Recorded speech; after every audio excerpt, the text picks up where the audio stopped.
Group to work के related आप लोगों की कुछ क्यूरी आ रही थी कि यूएस से ग्रुप टू वर्क का जो वीज़ा है वो रिफ्यूज़ क्यों नहीं होता। क्या ऑलरेडी हम अगर B2 वीज़ा अप्लाई करते हैं तो B2 वीज़ा जो है रिफ्यूज़ हो जाता है, तो ग्रुप टू वर्क वो क्यों नहीं रिफ्यूज़ होता। इस वीडियो के अंदर जो मैं इस बात का आंसर दूंगा कि आप लोगों ने ऑलरेडी, अगर किसी ने ग्रुप टू वर्क, आप लोगों का एक क्वेश्चन था कि मेरी फैमिली मेंबर ने ग्रुप टू वर्क लगवाया था कराची से, किसी कोई ग्रुप कंपनी ज्वाइन की थी, जो आप लोग कह रहे हैं, मैं उसका नाम नहीं ले रहा, उनका भी वीज़ा लग गया था जबकि उनकी बैंक स्टेटमेंट में नहीं थी। देखें, ग्रुप टू वर्क में ये होता है कि इसकी कुछ एग्रीमेंट होते हैं, कुछ इसमें और कुछ चीज़ें जो होती हैं वो इन्विटेशन में ईच एंड एवरीथिंग मेंशन होता है कि you will not skip in US.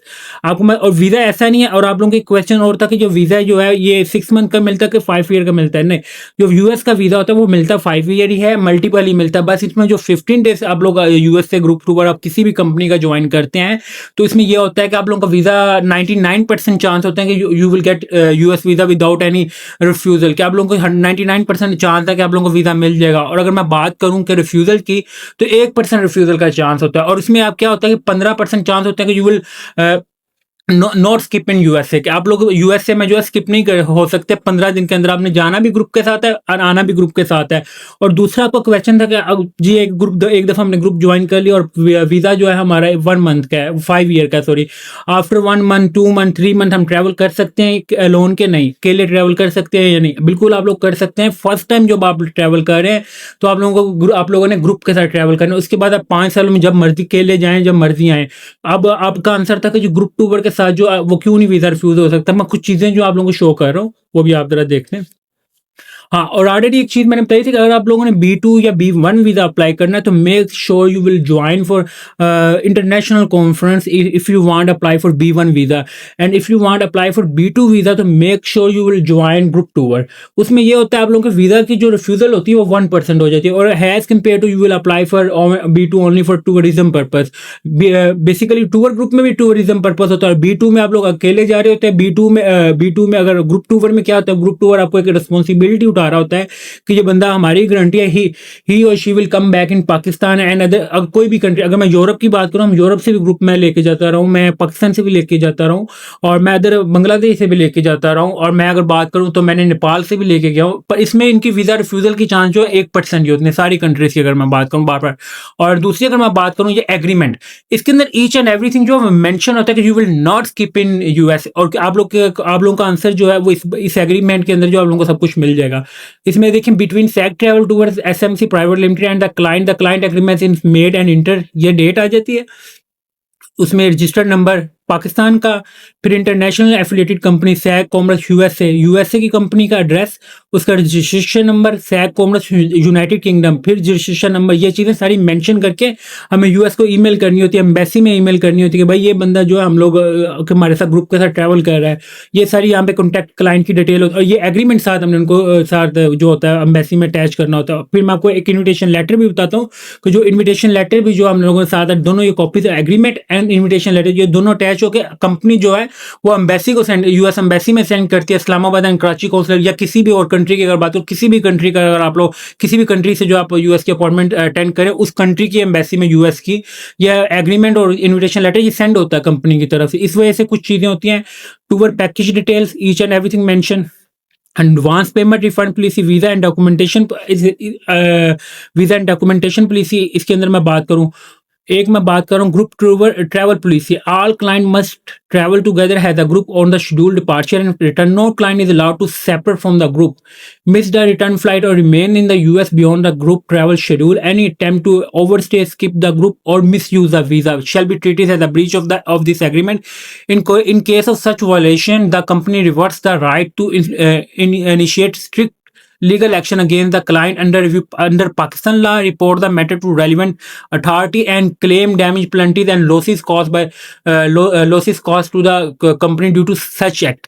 ये जो वो चीज़ें हैं जिसकी बेस के ऊपर आप लोगों का वीज़ा रिफ्यूज़ नहीं होता। इसमें कंपनी आपकी रिस्पॉन्सिबल हो जाती है कि कंपनी ने आप लोगों को लेके भी जाना है, कंपनी ने ये आप लोगों को वापस भी लेके आना है, और कंपनी के अगर आप लोग अगेंस्ट करते हैं, वीज़ा का मिस यूज़ करते हैं, 15 दिन के अंदर आप जाते हैं या स्किप होते हैं, या आपके खिलाफ जो एक्शन है वो एम्बेसी नहीं कंपनी लेती है, ये चीज़। तो दूसरी अगर मैं बात करूँ कंपनी की, the company shall not be liable for immigration refusal or deportation by US or Pakistani authorities, flight delay, cancellation और changes made by airline, loss of personal belonging, ये तो पर्सनल उसकी हो गया है।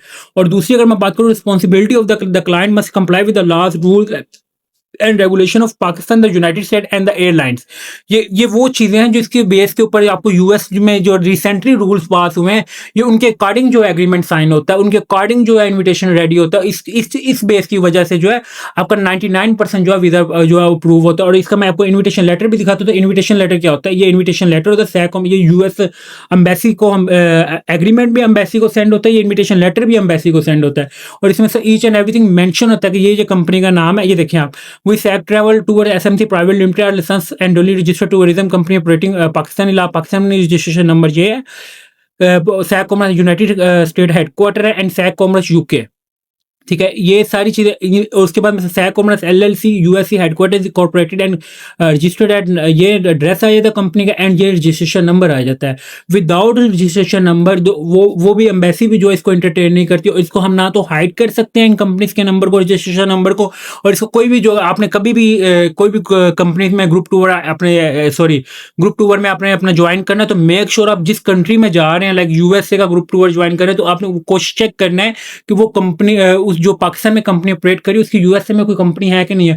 उस सूरत में क्या होता है, आप लोगों का वीजा के रिफ्यूजल जो है वो 1% होता है। अगर आपकी पाकिस्तान में कंपनी रजिस्टर्ड है एंड यूएस में रजिस्टर्ड नहीं है, तो देन फिर वो साहब भी है, या फिर आप टूरिज्म करें या वो सिंगल करें, उसका कोई नहीं होता।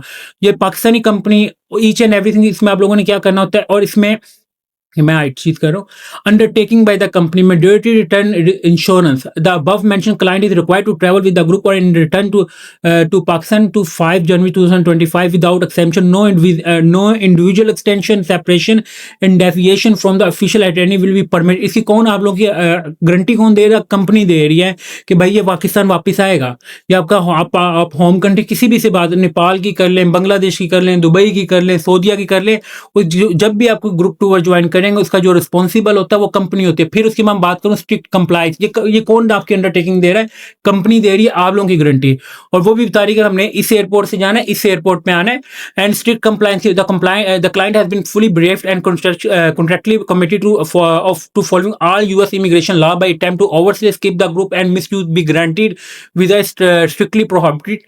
Legal accountability in case of violation, SAC Travel and Tours Private Limited and SAC Commerce LLC US headquarter reverse the right to initiate strict legal proceeding in Pakistan and report to matter to relevant authorities। इसमें क्या होता है कि आप लोग कोई भी जो मिसयूज करते हैं, आप स्किप होने की ट्राई करते हैं, आप अलग सेपरेशन करने होने की अलग कोशिश करते हैं, तो इसमें कौन रिस्पॉन्सिबल हो जाता है? कंपनी रिस्पॉन्सिबल होती है कि आप लोगों को वापस लेके भी आना है, लेके भी जाना है। इसलिए मैं आप लोगों को कहता है, if you want apply for tourism purpose then you will join for group tour. और जो वो कंपनी आपने कोशिश करनी है ज्वाइन करनी है जिसके थ्रू जो आप लोग इजीली जो आप लोगों को वीजा मिल जाए। ये होता है ग्रुप टूर। और लीगल जो सिंगल जो है आप लोग B2 वीजा अप्लाई करते हैं। थैंक यू फॉर वाचिंग ली द शटक यूट्यूब चैनल को सब्सक्राइब लाजमी करें ताकि डेली बेसिस पे जो है आपको यूएस की और अदर कंट्रीज की जो लेटेस्ट अपडेट प्रोवाइड कर सकूं। Thank you for watching. अल्लाह हाफिज़।